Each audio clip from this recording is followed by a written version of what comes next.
চার ব্যক্তির ব্যাপারে আল্লাহর হক, চার ব্যক্তির ব্যাপারে আল্লাহর হক। দেখেন নবী কি কয়, চার ব্যক্তির ব্যাপারে আল্লাহর হক হলো তাদেরকে জান্নাত না দেওয়া। চারজনকে জান্নাত না দেওয়া এটা আল্লাহর হক। কয়জনকে জান্নাত না দেওয়া আল্লাহর হক? এক নাম্বার মুদমিনুল খামরি, যে প্রতিনিয়ত মদ পান করে, মদ্যপানে অভ্যস্ত, প্রতিনিয়ত মাদক সেবন করে, এই ব্যক্তিকে জান্নাত না দেওয়া আল্লাহর হক। নিয়মিত মদ পান করে, খাইতে খাইতে মারা গেছে, এই ব্যক্তিকে জান্নাত না দেওয়া আল্লাহর হক। এই জন্য অনেকে দেখবেন আপনার এই মদ পান করতে করতে করতে করতে এক সময় এমন অবস্থা হয় যে তাকে আপনার বিভিন্ন জায়গায় নিয়ে ভর্তি করা হয়, সেখানে যাওয়ার পরে বলে যে আমার মদ লাগবে। কি লাগবে? মদ লাগবে। এই আল্লাহ না করেন এই অবস্থায় যদি মারা যায় তাহলে তাকে জান্নাত না দেওয়া আল্লাহর হক। এই জন্য অনেক সময় দেখবেন বিভিন্ন দেশে অনেক মদে আসক্ত হওয়া ব্যক্তিরা যখন মারা যায়, যে নিয়মিত মদ পান করে, এর ব্যাপারে দেখবেন যখন প্রশ্ন করে সাংবাদিকরা, হাউ ডিড হি ডাই, সে কিভাবে মারা গেছে, দেখবেন ওখানে পেপারে পরের অংশগুলা কি লেখে একটু দেখেন যে কিভাবে মারা গেল। দেখবেন বলবে অমক মাদক দ্রব্যের অমক নেশার কারণে তার শরীরে এটা সাপ ছোবল দিলে বিষের ক্রিয়ায় মারা গেছে। আমরা বলি মদের এই ক্রিয়ায় সে মারা গেছে, মদ্যপান অবস্থায় সে মারা গেছে। আল্লাহ না করেন যদি মারা যাওয়াটা ওই অবস্থায় হয়, তাকে জান্নাত না দেওয়াই আল্লাহর হক। সুদের ব্যাপারে 13টা কথা, জোরে বলেন কয়টা? 13টা। এক নাম্বার, যারা সুদ খান, যারা সুদ খায়, মাইকের আওয়াজেও যারা শুনছেন, সুদখোর যারা আছেন, এই যারা আপনারা সুদের সাথে জড়িত আছেন, আপনাদের জন্য আল্লাহ আর তার রসুলের পক্ষ থেকে যুদ্ধের ঘোষণা করা হয়েছে। কিসের ঘোষণা? যুদ্ধের ঘোষণা করা হয়েছে। সূরা বাকারা 278-279 নম্বর আয়াতে আল্লাহ বলেন, ইয়া আইয়ুহাল্লাযীনা আমানুত্তাকুল্লাহ ওয়া যারু মা বাকিয়া মিনার রিবা ইন কুনতুম মুমিনিন। আল্লাহ বলেন, হে ঈমানদারগণ, তোমরা আল্লাহকে ভয় করো, যদি তোমরা মুমিন হও, সুদের কারবার ছেড়ে দাও। আয়াতের অর্থটা আবার শোনেন, দেখেন কি কয়, হে ঈমানদারগণ, তোমরা আল্লাহকে ভয় করো, যদি মুমিন হও, সুদের কারবার ছেড়ে দাও। ডাক দিছে কি বইলা? ঈমানদার বইলা। শেষে আবার কি বলতেছে দেখেন, যদি মুমিন হও, সুদের কারবার ছেড়ে দাও। আজীব শব্দ আল্লাহ বললেন, ডাক দিলেন, ঈমানদার বলে শেষের দিকে বললেন যদি মুমিন হও, সুদের কারবার ছেড়ে দাও। কত মায়া করে ডাক দিয়ে বললেন, হে ঈমানদার, আল্লাহকে ভয় করো। দেখেন কি কয়, হে ঈমানদার, যদি তুমি মুমিন হও, সুদের কারবার ছেড়ে দাও। ওনারা আমি বললাম, আব্দুর রহমান ভাই, যদি আপনি আব্দুর রহমান হন তাহলে এখানে আসেন। আল্লাহ বলছে, ঈমানদার, যদি তুমি মুমিন হও তো সুদের কারবার ছেড়ে দাও। ঠিক, কি সুন্দর ভাবে বলতেছে। ফাইল্লাম তাফালু, আমি আল্লাহ বলার পর যদি তোমরা সুদের কারবার ছেড়ে না দাও, ফাজানু বিহারবিম মিনাল্লাহি ওয়া রাসূলি, তাহলে আল্লাহ আর তার রাসূলের পক্ষ থেকে যুদ্ধের ঘোষণা জেনে নাও। তাহলে যারা সুদ খায় তারা আল্লাহ আর আল্লাহ রাসূলের পক্ষ থেকে যুদ্ধের ঘোষণা নিয়ে নিস। এই জন্য নাও। 2 নাম্বার, যারা সুদ খায় কিয়ামতের ময়দানে তারা পাগল অবস্থায় উঠবে। কি অবস্থায়? এটা খায়েন না। সূরা বাকারার 275 নম্বর আয়াতে আল্লাহ বলেন, আল্লাযীনা ইয়াকুলুনার রিবা, যারা সুদ খায়, লা ইয়াকুমুনা ইল্লা কামা ইয়াকুমুল্লাযী ইয়াতাখাব্বাতুহুশ শাইতানু মিনাল মাস, এরা কিয়ামতের ময়দানে এমন অবস্থায় উঠবে যেন শয়তান তাদেরকে স্পর্শ করে পাগল বানায়া দিছে। যালিকা বিআন্নাহুম ক্বালু ইন্নামাল বাইউ মিসলুর রিবা, এটা এই কারণে তারা দুনিয়ার মধ্যে বলতো ব্যবসা সুদের মতো। বলেন নাউজুবিল্লাহ। ব্যবসা কি সুদের মতো? আল্লাহ বলেন, আহাল্লাল্লাহুল বাইআ, আল্লাহ ব্যবসাকে হালাল করেছেন, ওয়া হাররামার রিবা, আল্লাহ সুদকে হারাম করেছেন। এখন মনে করেন আমি একটা অফিস বানাইলাম, অফিসের মধ্যে দেয়ালে লেখা আহাল্লাল্লাহুল বাইআ, ওয়াহাররামার রিবা, আমার অফিসের দেয়ালে লেখা। আল্লাহ ব্যবসাকে হালাল করেছেন, সুদকে হারাম করেছেন, কিন্তু আমার অফিসের কর্মকাণ্ড সব সুদের। হ্যাঁ, এই যে পিছনে লেখার মানে কি? আমি অফিসে লেগে রাখলাম আল্লাহ সুদকে হারাম করেছেন, ব্যবসাকে হালাল করেছেন, আর আমি ওইটাকে কেন্দ্র করে আপনাদেরকে সুদি কারবারে আহ্বান জানাচ্ছি। তাহলে এটা যতই আমি লিখে রাখি আর যদি সুদি কারবার করি, তো বলেন তো লিখে রাখার পরেও যদি সুদি কারবার বলি, তো এই সুদ কি হালাল হবে না হারাম? সুদ এটা হারাম। 3 নাম্বার, যারা সুদ খায় দুনিয়াতে, এই জায়গায় আমি সবার জন্য দোয়া করি, আল্লাহ যেন কাউকে সুদি কারবারে লেনদেন অবস্থায় মৃত্যু না দেয়। সুদ থেকে ফিরিয়ে খুব দ্রুত যেন আল্লাহ ওই বান্দাকে নিয়ে আল্লাহ যেন তাকে হেদায়েত দিয়ে দেয়। সুদি লেনদেনে যদি মৃত্যু হয়ে যায়, কারো এমন মরণ না হোক, যদি হয় কিয়ামতের ময়দানে এই ব্যক্তি এমন অবস্থায় উঠবে, মনে হবে তার এই গলার মধ্যে কেউ চেপে ধরে শ্বাসরোধ করে তাকে কেউ হত্যা করতে চাইতেছে, হা হা করে ফাঁসি লাগাইলে যেমন মনে হয়, এমন অবস্থায় সুদখোর কিয়ামতের মাঠে উঠবে। উমদাতুত তাফসীর 1 নম্বর খণ্ড 330 নম্বর পৃষ্ঠা। আর আব্দুল্লাহ ইবনে আব্বাস রাদিয়াল্লাহু তাআলা আনহুমা قال, আব্দুল্লাহ ইবনে আব্বাস রাদিয়াল্লাহু তাআলা আনহুমার বর্ণনা, তিনি বলেন, আকিলুর রিবা ইউবাসু ইয়াউমাল কিয়ামাতি মাজনুনান ইউখনাক। সুদখোরকে কিয়ামতের ময়দানে এমন অবস্থায় উঠানো হবে, দেখলে মনে হবে পাগল, আর মনে হবে তাকে শ্বাসরোধ করে হত্যা করা হচ্ছে, দেখলে এমনটা মনে হবে। 4 নাম্বার, আপনাদের এই এলাকায় যারা সুদ খায়, যারা সুদি কারবারের লেনদেন করে, তারা এই এলাকার জন্য আল্লাহর আযাব বৈধ করে নেয়। এই দেখেন, এই এলাকার নাম মুগদা। এখন আপনারা সুদ খান না অনেকে, কিন্তু যারা খায় তারা ওই এলাকার জন্য আল্লাহর গজবকে বৈধ করে নেয়। মানে আল্লাহ গজব দিতে চান না, কিন্তু যারা সুদের কারবার করে তারা আল্লাহর গজবকে বৈধ করে নেয়।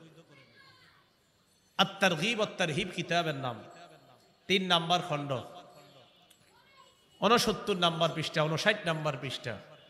আর আব্দুল্লাহ ইবনে আব্বাস রাদিয়াল্লাহু তাআলা আনহুমা قال, قال رسول الله صلى الله عليه وسلم, নবীজি বলেন, ইদা যাহারাজ জিনা ওয়ার রিবা ফি ক্বরিয়া, কোন এলাকার মধ্যে যখন 2টা অপরাধ বেড়ে যায়, বলেন কয়টা? কোন এলাকায় যখন 2টা অপরাধ বেড়ে যাবে, 1 নাম্বার ব্যভিচার, 2 নাম্বার সুদের কারবার, قد احلوا بانفسهم عذاب الله, ব্যভিচারকারীর দল আর সুদের কারবার যারা করে, তারা ওই এলাকার জন্য আল্লাহর আযাব বৈধ করে দেয়। নাউজুবিল্লাহ। তাহলে কয় গুনাহ বাড়লে এলাকায় আযাব বৈধ হয়? ব্যভিচার, সুদের কারবার। 5 নাম্বার, যারা সুদ খায় তাদের কারণে ওই এলাকায় আল্লাহ দুর্ভিক্ষের গজব দেয়। কিসের গজব দেয়? দুর্ভিক্ষের গজব দেয়। মুসনাদে আহমদ কিতাবের নাম, হাদিস নাম্বার 17822 নম্বর হাদিসের বর্ণনা।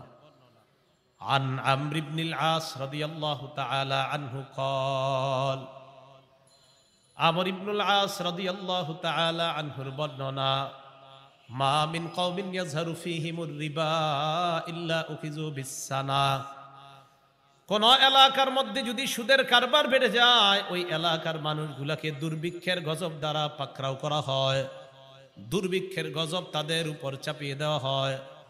ওমা মিন কওমিন ইয়াজহারু ফীহিমুর রিশা, কোন এলাকায় যখন ঘুষের কারবার বেড়ে যায়, ইল্লা উখিযু বির-রু'বি, ওই এলাকার মানুষগুলা কাপুরুষ হয়ে যায়, পুরুষগুলা কাপুরুষ হয়ে যায়। সুদের কারণে এলাকায় দুর্ভিক্ষ হয়, ঘুষের কারণে পুরুষরা কাপুরুষ হয়ে যায়। দাবি করবেন যে আমরা এই এলাকায় 100% মুসলমান, কিন্তু কাজে কর্মে দেখা যাবে আপনারা কাপুরুষের মতো আচরণ করবেন। কেন? ঘুষের কারবার বেড়ে গেলে সাহসী পুরুষগুলাও কাপুরুষ হয়ে যায়। 6 নাম্বার, যারা সুদ খায় তারা পেটে সাপ ঢুকায়। কি ঢুকায়? সাপ। সাপ চিনেন তো আপনারা? হ্যাঁ, সবার চেহারাগুলো কেমন জানি মরা মরা লাগতেছে। সুদের আলোচনার আগ পর্যন্ত তো ভালোই ছিল সব, হ্যাঁ?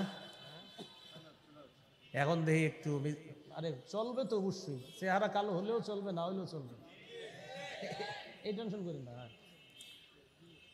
যারা সুদ খায় তারা পেটে সাপ ঢুকায়। ইবনে মাজা হাদিস নাম্বার 2273 নাম্বার হাদিসের বর্ণনা। عن أبي هريرة رضي الله تعالى عنه قال قال رسول الله صلى الله عليه وسلم আবু হুরায়রা রাদিয়াল্লাহু তাআলা আনহুর বর্ণনা, আল্লাহ নবী বলেন, আতাইতু লাইলাতান উসরিয়া বি আলা কওমিন, আমি মেরাজে যখন গেলাম এমন একদল মানুষের পাশ দিয়ে গেলাম, যেই মানুষগুলার দিকে তাকায় দেখলাম বুতুনুহুম কাল বুয়ুত, তাদের পেটগুলা বিশাল বড় বাড়ির মতো। পেট কিসের মতো?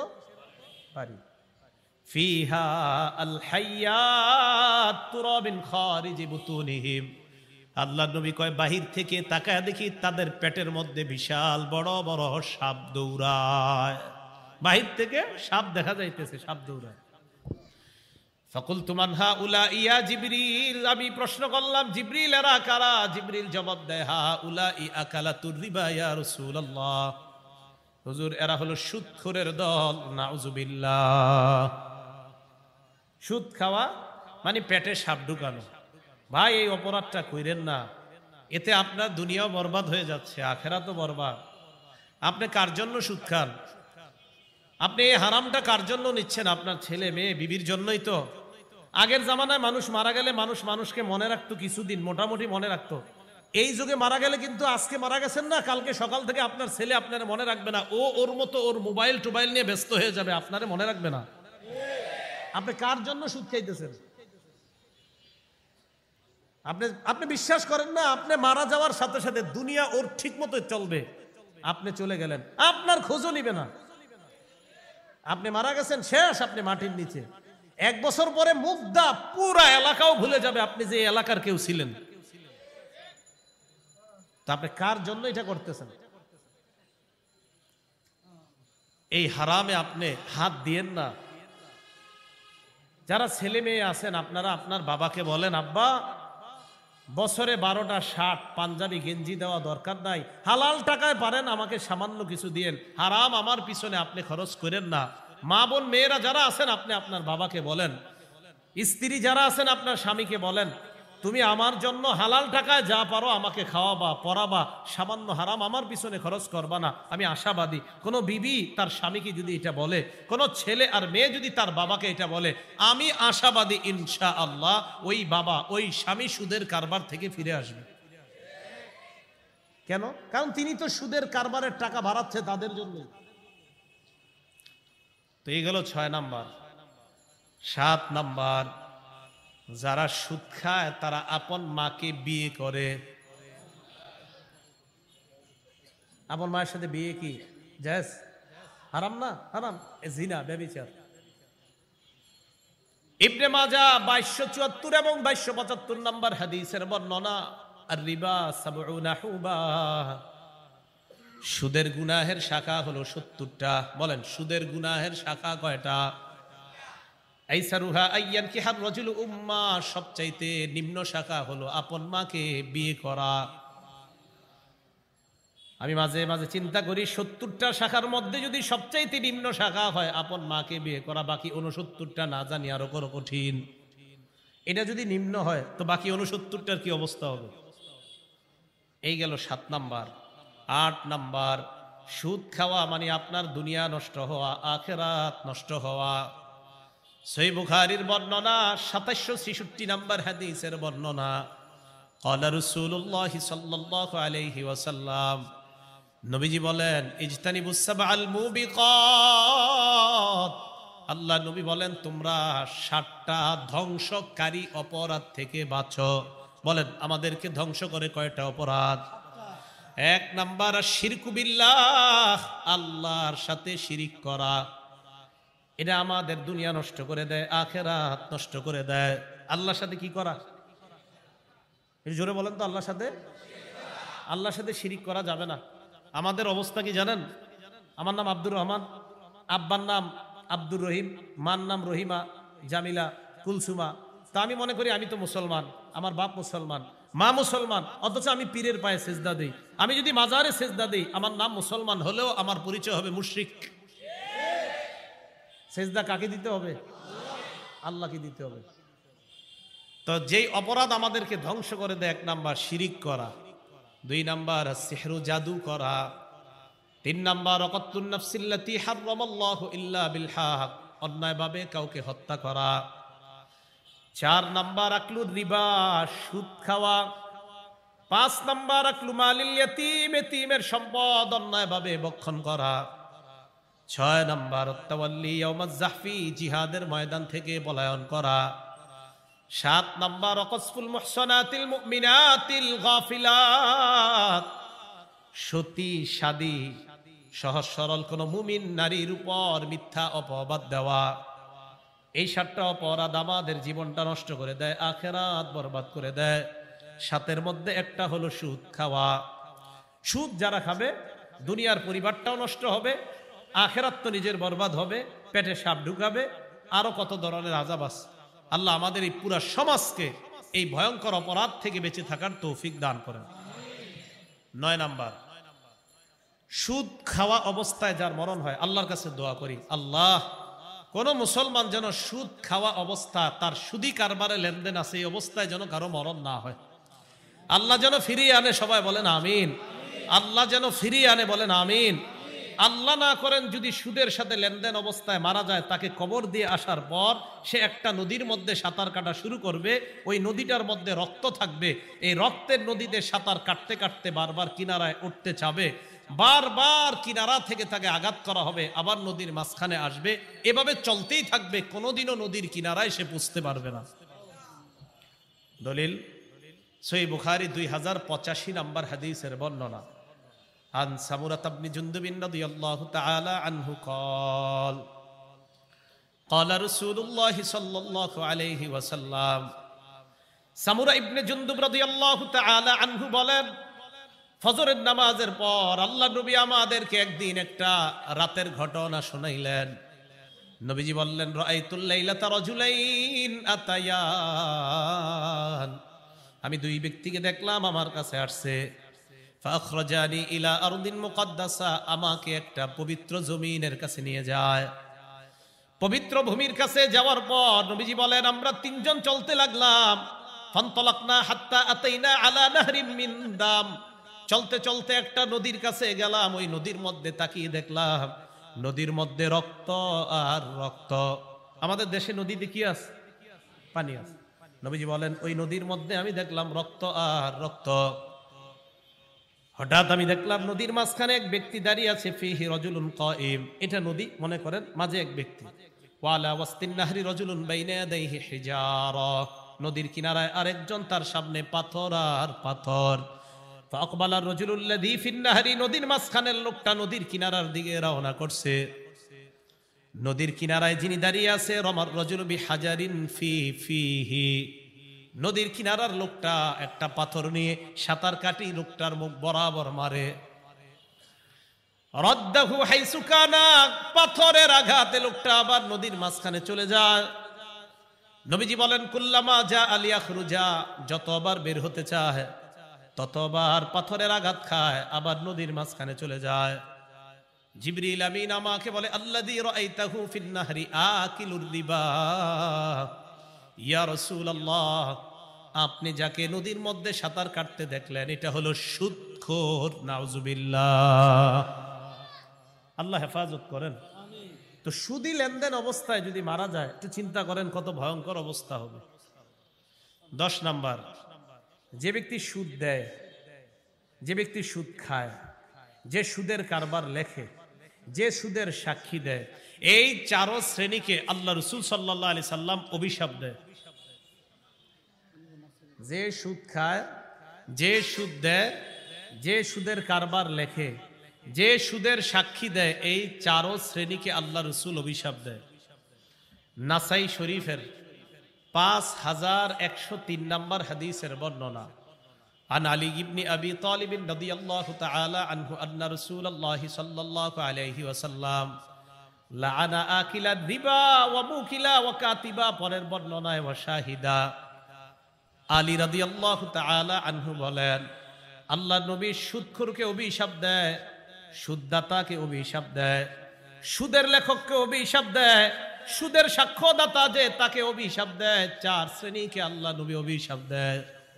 এলাকায় অনেক সহজ সরল মানুষ আছে যারা সুদে টাকা লাগায়, তো এরা কি করে, ওই সহজ সরল মানুষগুলারে সাক্ষী রাখে। ভালো মানুষ, নামাজি ব্যক্তি, এদেরকে সাক্ষী রাখে। প্রিয় নামাজি ভাইয়েরা শোনেন, সুদের সাক্ষীও দিবেন না। সুদের সাক্ষী যদি দেন তাও নবী আপনার অভিশাপ দিবে। এই জন্য সুদের লেখা, সুদের সাক্ষীদাতা, আপনি দেখেন আপনি একজন নামাজি ব্যক্তি, সুদের সাক্ষী আপনি দিলেন, খাইলেনও না, ধরলেনও না, ফাও ফা নবীর অভিশাপের তলে কেন পড়বেন? এজন্য সুদের সাক্ষী দিবেন না, সুদের লেখাও লিখবেন না, সুদ খাবেন না, সুদ দিবেন না। এই 4 শ্রেণীর অন্তর্ভুক্ত হওয়া থেকে আল্লাহ আমাদেরকে হেফাজত করেন। 11 নাম্বার, জেনে শুনে সামান্য পরিমাণ সুদ খাওয়া মানে 36 বার ব্যভিচার করার চাইতে বড় অপরাধ করা। জেনে শুনে সামান্য পরিমাণ সুদ খাওয়া, কমান সাউন্ড কমান, জেনে শুনে সামান্য পরিমাণ সুদ খাওয়া মানে 36 বার ব্যভিচারের চাইতে বড় অপরাধ করা। হাদিসের কিতাবের নাম মুসনাদ আহমদ। এই কিতাবের 22,007 নম্বর হাদিসের বর্ণনা। দিরহামু রিবান ইয়াকুলুহু রাজুল ওয়া হুয়া ইয়ালাম আশাদ্দু মিন 36 জিনা। জেনে শুনে 1 দিরহাম পরিমাণ সুদ খাওয়া 36 বার ব্যভিচার করার চাইতে বড় অপরাধ করা। ভাইয়েরা, সুদ খায়েন না, মেহেরবানি করে অপরাধটা থেকে বেঁচে থাকেন। আল্লাহ আমাদের সকলকে হেফাজত করেন। আল্লাহ বলেন, ইয়ামহাকুল্লাহুর রিবা ওয়া ইউরবিস সাদাকাত। সুদ আল্লাহ ধ্বংস করে দেয়। বলেন, সুদ আল্লাহ কি করে দেয়? সবাই বলেন, সুদ আল্লাহ কি করে দেয়? তাহলে সুদের উপার্জিত যেই অর্থ আমরা দেখি, যত বাড়তি হোক না কেন, যত বেশি হোক না কেন, এটা আল্লাহ কি করে দেয়? ধ্বংস করে। 12 নাম্বার, আবারও ওই দোয়া করি, আগের দোয়া, সুদি লেনদেন অবস্থায় যেন কোনো মুসলমান আমাদেরকে আল্লাহ মৃত্যু না দেয়। সুদি লেনদেনে যদি মারা যান, জান্নাত থেকে বঞ্চিত হয়ে যাবেন। 12 নাম্বার, আল মুস্তাদরাক লিল হাকিম কিতাবের নাম। এই কিতাবের 2260 নাম্বার হাদিসের বর্ণনা। নবীজি বলেন, আরবাউন হাক্কুন আলাল্লাহি আল্লাহ ইউদখিলাহুমুল জান্নাহ। 4 ব্যক্তির ব্যাপারে আল্লাহর হক, 4 ব্যক্তির ব্যাপারে আল্লাহর হক। দেখেন নবী কি কয়, 4 ব্যক্তির ব্যাপারে আল্লাহর হক হলো তাদেরকে জান্নাত না দেওয়া। 4 জনকে জান্নাত না দেওয়া, এটা আল্লাহর হক। কয়জনকে জান্নাত না দেওয়া আল্লাহর হক? 1 নাম্বার, মুদমিনুল খামরি, যে প্রতিনিয়ত মদ পান করে, মদ্যপানে অভ্যস্ত, প্রতিনিয়ত মাদক সেবন করে, এই ব্যক্তিকে জান্নাত না দেওয়া আল্লাহর হক। নিয়মিত মদ পান করে, খাইতে খাইতে মারা গেছে, এই ব্যক্তিকে জান্নাত না দেওয়া আল্লাহর হক। এই জন্য অনেকে দেখবেন আপনার এই মদ পান করতে করতে করতে করতে এক সময় এমন অবস্থা হয় যে তাকে আপনার বিভিন্ন জায়গায় নিয়ে ভর্তি করা হয়। সেখানে যাওয়ার পরে বলে যে আমার মদ লাগবে। কি লাগবে? মদ লাগবে। এই আল্লাহ না করেন এই অবস্থায় যদি মারা যায়, তাহলে তাকে জান্নাত না দেওয়া আল্লাহর হক। তো এই জন্য অনেক সময় দেখবেন বিভিন্ন দেশে অনেক মদে আসক্ত হওয়া ব্যক্তিরা যখন মারা যায়, যে নিয়মিত মদ পান করে, এর ব্যাপারে দেখবেন যখন প্রশ্ন করে সাংবাদিকরা, হাউ ডিড হি ডাই, সে কিভাবে মারা গেছে, দেখবেন ওখানে পেপারে পরের অংশগুলো কি লেখে একটু দেখেন, যে কিভাবে মারা গেল। দেখবেন বলবে অমক মাদক দ্রব্যের অমক নেশার কারণে তার শরীরে এটা সাপ ছোবল দিলে বিষের ক্রিয়ায় মারা গেছে। আমরা বলি মদের এই ক্রিয়ায় সে মারা গেছে, মদ্যপান অবস্থায় সে মারা গেছে। আল্লাহ না করেন যদি মারা যাওয়াটা ওই অবস্থায় হয়, তাকে জান্নাত না দেওয়াই আল্লাহর হক। 2 নাম্বার, ওয়া আকিলুর রিবা, যে সুদ খায় ওই সুদি অবস্থায় যদি মারা যায়, তাকে জান্নাত না দেওয়া আল্লাহর হক। 3 নাম্বার, ওয়া আকিলু মালিল ইয়াতীম, এতিমের সম্পদ অন্যায়ভাবে ভক্ষণকারীকে জান্নাত না দেওয়া আল্লাহর হক। এতিমের সম্পদ ভক্ষণ বুঝেননি? বড় ভাই মারা গেছে, ছোট ভাইয়ের দায়িত্ব এসে গেছে, এবার ভাতিজা ভাতিজির দায়িত্ব নেওয়া। ছোট ছোট ভাতিজা ভাতিজি আছে, ছোট ভাইয়ের মাথায় সারাক্ষণ ফিকির, এদেরকে বুঝায় শোনায়া কলমের খোঁচায় কিভাবে বড় ভাইয়ের সম্পদ নেওয়া যায়। এটা এতিমের সম্পদ ভক্ষণ করা। মুসলিম শরীফের 1610 নম্বর হাদিস, সারা জীবন মন দিয়ে শুনেন এটা। রাসূল সাল্লাল্লাহু আলাইহি সাল্লাম বলেন, মানিক্তাতা আশিবরাম মিনাল আরদ জুলমা, কেউ যদি কারো এক বিঘত সম্পদ জোর দখল করে নেয়, কয় বিঘত? এক কাঠা না, এক কাঠা না, এক বিঘত। বলেন কতটুক? এক বিঘত, মাত্র এক বিঘত সম্পদ যদি কেউ কারো সম্পদ জোর দখল করে নেয়, তাওয়াকাহুল্লাহু ইয়াহা ইয়াউমাল কিয়ামাতি মিন সাবঈ আরদিনা, কিয়ামতের ময়দানে আল্লাহ তার গলার মধ্যে 7 স্তরের জমিন ঝুলাইয়া দিবেন। একটু চিন্তা করে দেখেন তো, এই জমিন কি কারো গলায় ঝুলাইতে পারবো আমরা দুনিয়াতে? একটু ভাবেন, 7 স্তরের জমিন যদি কারো গলায় ঝুলায়, ওরে দেখা যাবে কেমন? তাহলে এক বিঘত সম্পদ অন্যায়ভাবে জোর দখল করলে অবস্থা যদি হয়, তা আপনি যদি 1 কাঠা 2 কাঠা আরো কত সম্পদ এতিমের ভক্ষণ করলেন, কি অবস্থা হবে? তো বলছিলাম 3 নাম্বার, এতিমের সম্পদ অন্যায়ভাবে ভক্ষণকারীকে জান্নাত না দেওয়া আল্লাহর হক। 4 নাম্বার, আল-আকুলি ওয়ালিদাই, পিতা মাতার নাফরমান সন্তান, এই সন্তানকে জান্নাত না দেওয়া আল্লাহর হক। এই হলো 12 নাম্বার। 13 নাম্বার, মনোযোগ দিয়ে সবাই শুনেন, আবু দাউদ শরীফের 3-3-3-1, 3টা 3-এর পরে একটা 1 হইলে কত হয়? 3300। সুন্দর বলছেন, 3331, খুব সুন্দর হয়েছে কথাটা। এই জায়গায় রাসূল সাল্লাল্লাহু আলাইহি সাল্লাম বলেন, লা ইয়াতিয়ানা আলান নাসি জামান, এমন একটা সময় আসবে মানুষের উপর, লা ইয়াবকা আহাদুন ইল্লা আকালা রিবা, যেই সময় কেউ বাকি থাকবে না, সবাই সুদ খাবে। আসলে কি সুদ খায় সবাই? খায় না তো। নবী কয়, ওয়া ইল্লাম ইয়াকুলহু, যদিও ডাইরেক্ট না খায়, আসাবাহু মিন বুখারিহি, সুদের ধোঁয়া তার গায়ে লাগবে। ডাইরেক্ট যদিও না খায়, সুদের ধোঁয়া তার গায়ে লাগবে। এরে নিয়ে গেলাম 1 কাপ চা খাওয়াইতে, চা খাওয়াইতে নিয়ে যাওয়ার পর তাকে আমি চা খাওয়াইয়া দিলাম 5 টাকা 10 টাকা কাপের কফি বা চা খাওয়াইয়া দিলাম। সে তো জানে না আমি তাকে চা খাওয়াইছি কোন টাকায়, তার জন্য যদিও গুনাহ হবে না, আমি সুদের টাকায় খাওয়াইয়া দিলাম। এই ব্যক্তি যদিও জানে না, সুদের টাকায় চা খাওয়াইয়া তার পেটের মধ্যে সুদের হাওয়া, সুদের ধোঁয়া ঢুকাইয়া দিস। এ জানে না, তার গুনাহ হবে না। এই জন্য দেখবেন মাঝে মাঝে ফজরে মজা পান, জোহরেও মজা পান ইবাদত কইরা, আসরে ইবাদতে মজা পান, মাগরিবেও ইবাদতে মজা পাইতেছেন, এশার নামাজে হঠাৎ মজা পান না। আচ্ছা, ঘটনা কি আমি মজা পাচ্ছি না কেন? ওহো, মুগদা আমার ওই দোস্ত না আমারে নিয়ে 3টা পরোটা খাওয়াইছিল অমুক হোটেলের মধ্যে। আচ্ছা, খানায় কি কোনো ভেজাল আছে?